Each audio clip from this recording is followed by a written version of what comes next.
बिस्मिल्लाहिर्रहमानिर्रहीम। अस्सलामुअलैकुम। क्यों ना मैं आज आपको एक ऐसा अमल बताऊं जिसको करने से आप अपने तमाम दुश्मनों से निजात पा सकते हैं, चाहे वो आपका जानी दुश्मन हो, माली दुश्मन हो या इज़्ज़त का दुश्मन हो। हर किस्म का दुश्मन ढेर होके या तो आपके कदमों में आ जाएगा या आपका दोस्त बन जाएगा या तो अपने अंजाम को खुद ही चला जाएगा या उस पर ऐसा अज़ाब नाजिल होगा जो उसने कभी सोचा भी ना होगा। अब ये आपके अपने हाथ में होगा कि आप क्या करना चाहते हैं अपने दुश्मन के साथ। क्या आप उसको अपना दोस्त बनाना चाहते हैं? क्या आप उसको सबक सिखाना चाहते हैं? उसको अज़ाब दिलवाना चाहते हैं अल्लाह से? क्या आप उसको माफ़ कर देना चाहते हैं? ये आपके हाथ में। लेकिन जिस भी नीयत से आप ये वजीफ़ा करेंगे, आप यकीन जानिए सिर्फ़ एक बार करने से ही आपका दुश्मन अपने अंजाम को पहुंच जाएगा। अगर मैं आपको ये कहूँ कि आपका दुश्मन आपके अपने ही घर में है तो क्या आप यकीन करेंगे? नहीं। शायद आप ये कहें कि हमारी माँ हमारी दुश्मन नहीं हो सकती, हमारा बाप हमारा दुश्मन नहीं हो सकता, हमारे बहन भाई हमारे दुश्मन नहीं हो सकते, हमारे बीवी बच्चे शोहर हमारे दुश्मन नहीं हो सकते। तो ये बात समझ में आती है, लेकिन याद रखिएगा इंसानों के अलावा अल्लाह पाक ने और भी मखलूक़ात को पैदा फरमाया है और जिनमें से इंसान की सबसे बड़ी मखलूक जो दुश्मन है वो है जिन्नात और शयातीन। क्या आप जानते हैं कि अल्लाह पाक ने शैतान को इंसान का खुला दुश्मन करार दिया है और जिन्नात तो इंसान के खून के साथ साथ, खून की रगों के साथ साथ इंसान के अंदर तक जिन्नात उसके खून की तरह दौड़ते हैं इंसान में। आज का जो हमारा अमल है सिर्फ़ और सिर्फ इंसानी दुश्मनों से बचने के लिए नहीं, बल्कि आप इस अमल को करने से जिन्नाती दुश्मनों से भी बच सकते हैं, शयातीन दुश्मनों से बच सकते हैं, जिन्नात दुश्मनों से बच सकते हैं, इंसान दुश्मनों से बच सकते हैं। हर किस्म के दुश्मनों से आप इस अमल की बरकत से बच सकते हैं अगर आप यकीन से और सच्चे दिल से करें तो। अमल की तरफ बढ़ने से पहले हम आपको इस अमल से रिलेटेड एक वाक़या सुनाएंगे जो मुझे पूरे यकीन है वो वाक़या आपके ईमान को इस अमल पे और मजबूत और पुख्ता कर देगा। वाक़या कुछ इस तरह है कि ये वाक़या हमारी एक बहन का है जो अपने घर के माहौल से बहुत परेशान थी।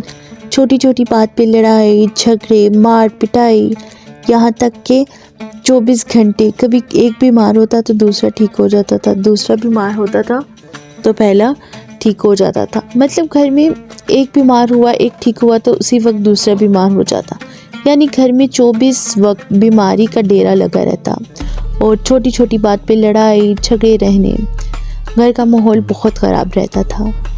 फिर इसके साथ साथ रिज़्क़ के बहुत ज़्यादा मसाइल थे, इस हद तक तंग था कि जिसका कोई अंदाज़ा नहीं था। पैसे आते थे लेकिन वो बीमारियों पे लग जाते थे, बरकत नहीं थी उनके पैसों में। फिर हमारी बहन ने ये अमल किया। अमल करते हुए अभी कुछ ही दिन गुजरे थे, यानी कि टोटल 2 या 3 दिन गुजरे होंगे कि अचानक से एक बार वो वज़ू कर रही थी और ये अमल वज़ू के दौरान करने वाला है। जैसे ही वो वज़ू कर रही थी कि उसे ऐसे महसूस हुआ जैसे किसी की चीखने चिल्लाने की आवाज़ें आ रही हैं। वो वज़ू करते हुए अमल कर रही थी लेकिन उसने अपना फोकस अमल पे रखा और पीछे मुड़ के नहीं देखा। जैसे उसने प्रॉपर वज़ू करके बाहर निकली तो देखा सामने कुछ आग के गोले जलते हुए धुएं, काले धुएं की शक्ल में घर से बाहर निकल रहे थे, बाहर भाग रहे थे और शोर-गुल और चीखों पुकार थी। और यही वाक़या फिर जब उसने किसी बुज़ुर्ग से शेयर किया तो पता चला उनके घर में जितने जिन्नात थे, जितने शयातीन थे, वो सब के सब घर से भाग गए थे इस अमल की बरकत से। देखें, जब आपके शयातीन दुश्मन इस अमल से भाग जाते हैं तो इंसान तो फिर खाक का बना है। यानी कि ये अमल शयातीन को भी, जिन्नात को भी जला के राख कर देता है और इंसान दुश्मन को भी जला के राख कर देता है। इतनी ताकत रखता है ये अमल। क्या आप जानते हैं शयातीन आपके दुश्मन किस तरह बनते हैं? बाज़ औक़ात जब आपके दुश्मनों ने आप पे जादू जिन्नात किए होते हैं तो जादू के ज़रिए मुवक्किलों को, जिन्नात को आपके घरों में भेजा जाता है जो आपके दुश्मन होते हैं। और बाज़ दफ़ा तो वैसे भी किसी जगह पे जिन्नात का बसेरा होता है तो भी वो आपके दुश्मन होते हैं। या हर किस्म के दुश्मन के ख़ात्मे का वजीफ़ा है। बढ़ते हैं हम अपने आज के ख़ास और पावरफुल अमल और वजीफ़े की तरफ। मैं इस अमल को बताने से पहले आपको ये बता देना चाहती हूँ, इस अमल को करने के लिए इजाज़त ज़रूरी है। इजाज़त के लिए आप हमारे चैनल को सब्सक्राइब करें, वीडियो को लाइक करें और कमेंट बॉक्स में आमीन लिखें। याद रखिएगा, जिस अमल के लिए आपको इजाज़त का कहा जाता है तो आपको उसकी इजाज़त लेनी पड़ती है। अगर आप इजाज़त के बगैर कोई अमल करते हैं जिसकी इजाज़त दरकार हो तो वो अमल आपके लिए या तो फिर काम नहीं करता, असरअंदाज नहीं होता, या तो वो फिर आपके लिए उल्टा काम करता है। इसलिए इजाज़त के हमारे चैनल को सब्सक्राइब करें इजाज़त के लिए और वीडियो को लाइक करके कमेंट बॉक्स में आमीन लिख दें। इस अमल के लिए ज़रूरी है आपको 5 वक्त की नमाज़ पढ़ना। जब भी आप नमाज के लिए वज़ू करेंगे तो आपने अमल उस वक्त करना है। देखिए, जब आप वज़ू करेंगे तो आपने अल्लाह पाक के 2 नाम पढ़ने हैं, या जब्बारू या कहारू। वज़ू के दौरान दिल में आपने अल्लाह पाक के ये नामों का विर्द करते रहना है। उसके बाद आपने किसी भी नमाज के बाद आपने 2 अल्लाह पाक के नाम पढ़ने हैं 4 काली मिर्च के दानों पर। जी हाँ, आपने अमल करना है, काली मिर्च के 4 दाने लेने हैं, उसके ऊपर आपने पढ़ना है 302 मरतबा या जब्बारू या कहारू। गौर से मुलाहिज़ा फरमाइएगा, आपने 4 काली मिर्च के दाने के ऊपर 302 मरतबा पढ़ना है, या जब्बारू या कहारू अव्वल आखिर 3-3 मरतबा दरूद शरीफ के साथ। और उसके बाद आपने उन काली मिर्च के दानों को अपने दुश्मन का तस्वर करके फूंक देना है।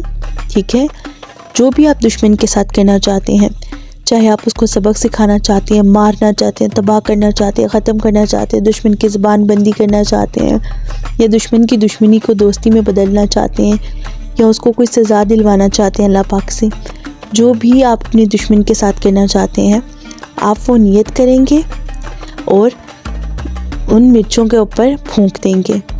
और 302 मरतबा पढ़ने से पहले या जब्बारू या कहारू पढ़ने से पहले भी आपने नियत रखनी है अपने दुश्मन को जो भी करना चाहते हैं उसकी। उसके बाद आपने वो मिर्चें मिट्टी के अंदर दबा देनी है। किसी ऐसी जगह पर दबाएं जहाँ से कोई निकाल ना पाए, किसी गमले के अंदर, किसी मिट्टी में, कहीं भी किसी ऐसी जगह पे जहाँ पे कोई उन मिर्चों को निकाले ना। कम से कम 40 दिन तक तो कोई उन मिर्चों को ना निकाल पाए। लेकिन याद रखिएगा, अगर आप हक बजा पे हैं, अगर वाकई आपका दुश्मन आपके साथ ज़्यादती और दुश्मनी हद से ज़्यादा कर रहा है तो ही आप ये वजीफ़ा कीजिएगा। हमारी वीडियो को पसंद आने की सूरत में वीडियो को लाइक कर दें, चैनल को सब्सक्राइब करें ताकि हर नई आने वाली यूज़फुल वीडियो आप तक बआसानी पहुंच सके और आप हमारी फैमिली का हिस्सा बन जाए। शुक्रिया।